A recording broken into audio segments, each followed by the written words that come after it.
The film opens with a character named Needy, one of the inmates of the prison. She gets in trouble with a prison guard for attacking the guard out of nowhere and gets thrown in solitary confinement. Needy then begins narrating how she ends up like this, and we get taken to her past. It all starts in a high school scene. Needy is a nerdy, awkward high schooler who is best friends with Jennifer, an incredibly beautiful and popular student there. They've been friends since they were little, and even though everybody else, including Needy's boyfriend Chip, questions why the two remain friends because they don't seem to have anything in common anymore, Needy and Jennifer remain inseparable. They live in a small town called Devil's Kettle that is named after an ominous waterfall, with a swirly hole that nobody knows leads to where. Scientists would come into town to investigate, but still haven't figured out anything to this day. One day, Jennifer walks up to Needy and asks Needy to accompany her to see the live performance of an indie band called Low Shoulder. Jennifer likewise voices how she finds the lead vocalist appealing, and might want to take action on him this evening. Not maintaining that her closest companion should go alone, Poor drops her arrangement to invest energy with her sweetheart Chip this evening, and consents to go see the band with Jennifer. Later that night, Chip accompanies Needy as she waits for Jennifer to pick her up to go watch the band.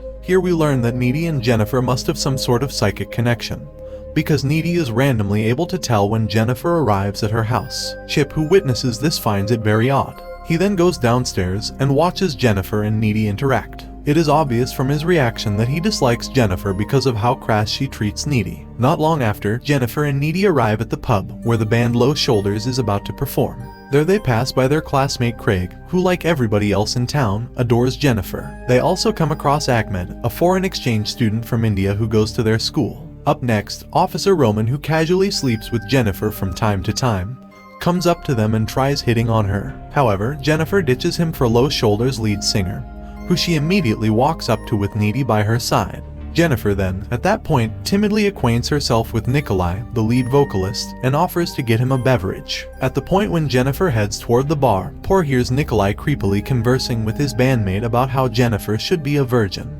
Realizing Nikolai might be a predator, Needy confronts him and tells him to back off from Jennifer. Needy then tries warning Jennifer about Nikolai, but Jennifer simply brushes it off and casually remarks about how she is far from being a virgin at this point. The two stop conversing when the band begins to perform, and then somehow, the building sets on fire in the middle of their performance. Oddly enough, the band seems unfazed by this, even as people panickedly try to make their way out of the building, getting trampled or burnt to death in the process. Needy guides a shaken Jennifer out of the building through a window in the restroom, and tries to calm her down. Shortly after, Nikolai suddenly waltzes over to them and forces Jennifer to gulp down some whiskey. He then whisks the bewildered-looking Jennifer away, while Needy pleads for Jennifer to stay, but Jennifer naively tells her that she's going to be okay. She panickedly calls her sweetheart Chip when she returns home that evening, and gets him up on the horrendous things that she recently saw, including individuals getting scorched to death and her closest companion moving into a van with an outsider. Chip, who dislikes Jennifer, tells Needy to not worry about her best friend.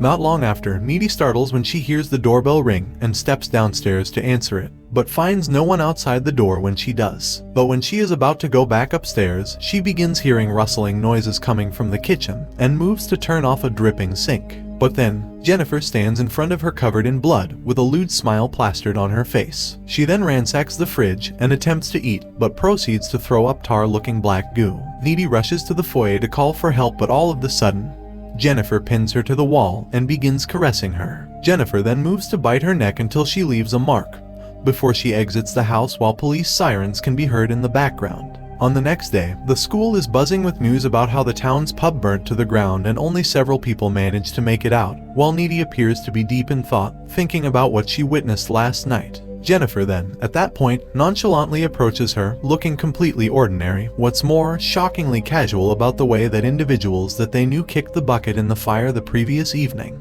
Jennifer even acts like she doesn't remember about how she stormed into Needy's house the other night and threw up all over the kitchen floor. After class that day, Needy tries telling her boyfriend about the sinister manner of Jennifer's actions last night, but he brushes it off and questions her sanity. On the other side of the school, Jennifer walks up to Craig's best friend, Jonas, who is grieving because Craig died in the fire the other night. Jennifer then convinces him that Craig told her that she and Jonas would look good together and lures Jonas to follow her into the woods. They end up making out, but oddly enough the animals in the woods begin to gather around them and proceed to watch them. Jonas then pauses and takes in the sight in wonder, but Jennifer remains unfazed and simply tells him that the animals are waiting for something. And then this happens. Jennifer devilishly devours his flesh, while a teacher can hear Jonas screams helplessly. Later that day, Needy is cooking while listening to the radio when she hears that the band that she and Jennifer watched that night, Low Shoulder, has gained a massive amount of followers following the incident, and are even considered as national heroes by the public for allegedly saving people from the burning building. In the meantime, the secondary teacher goes over Jonah's disfigured dead body in the forest. A short time later, police are quickly gathered to the scene, while Jennifer should be visible swimming bare in a lake close by, looking completely loose and content. That night, Jennifer calls her best friend Needy to inform her that she's feeling amazing right now, and Needy should stop grieving for the people who died in the fire because people die all the time. Needy eventually has to hang up because her boyfriend is calling her. During the call, he tells her that Jonas, who happens to be his neighbor, is dead. Hearing this, she rushes to see him and comfort him, and during this time Chip elaborates how apparently Jonah's body was found completely ripped apart in the woods. The following days, the entire town is grieving due to the many lives they lost in such a short time, except for Jennifer, who seems to be thriving more than ever. The news about the recent incidents that took place in the town make it to national news, and the band Low Shoulder seems to be gaining more and more recognition and fame. Regardless, the town folks try to move on with their lives. A month later, Jennifer appears to look pale and unwell during class. After the class closes, a person named Colin approaches them and timidly asks Jennifer out, yet she briskly berates him. Penniless, in any case, voices that she thinks Colin is cool and kind, which prompts Jennifer to adjust her perspective and welcomes him over to her place this evening. Needy's boyfriend Chip then shows up, and Needy protectively kisses him because she's scared that Jennifer might flirt with him. That night, Needy and Chip decide to have sex for the first time, while at the same time, the sweet Colin drives up to the address Jennifer texted him. Oddly, he arrives in front of an empty house. Curious, he climbs in anyway. He finds Jennifer on the second floor, creepily staring at him. At this moment, Colin realizes right then that this isn't Jennifer's actual house. Jennifer then begins to seduce him, but at some point, this happens. Collins gets scared and she proceeds to twist his arm, injuring him. Just like what she did to Jonas, she mauls him and eats his flesh. At the same time, Needy sees a strange vision of the ceiling bleeding and a zombie-looking Jonas and Jennifer being on the other side of the room. Needy freaks out, gets dressed, and drives away from Chip's house. But on the way, she sees Jennifer and swerves her car away upon seeing her. She then, at that point, quits driving briefly, yet a wild-looking Jennifer lands on top of the windshield, frightening Poor and making her drive off in alarm. Poor gets back and starts to cry, incredibly terrified and scrutinizing her existence. Once she calms down, she returns to her bedroom to sleep,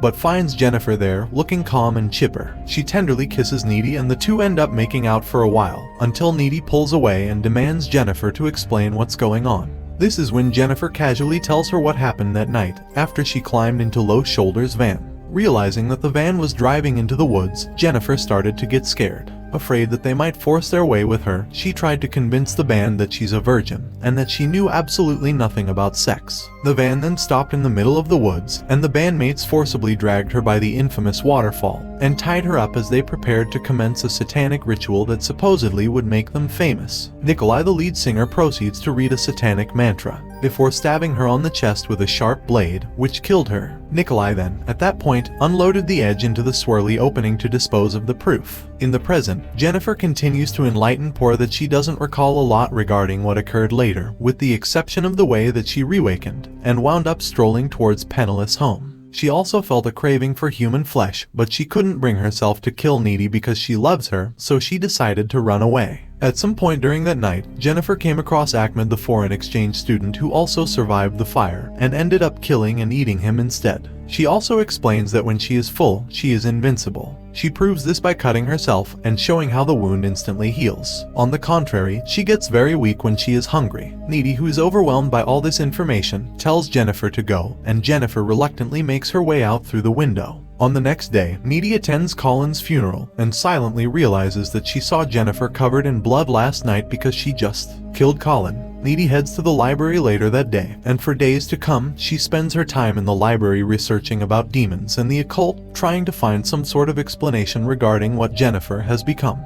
She tries to present her findings to her boyfriend Chip, claiming that according to the books, one may perform a ritual to achieve fame by sacrificing a virgin. But when the sacrificed is not a virgin, the ritual performer would still obtain fame, but the sacrificed would come back to life with a demon's soul stuck inside her, and she would be forced to consume human flesh to stay alive. Chip, in any case, finds this insane nevertheless doesn't trust her. The school dance is coming up, and Poor make an effort not to go for well-being reasons, yet he actually demands going. Alas, Needy has no choice but to attend as well. The day of the dance finally arrives, and before Chip leaves for the night, his mother hands him some pepper spray to protect himself. Right around this time, we see Jennifer looking all pale again, signifying that she must be starving. Needy arrives at the dance first and waits for Chip to get there, while on the other side of the story, we see Chip walking alone right when Jennifer suspiciously walks up to him.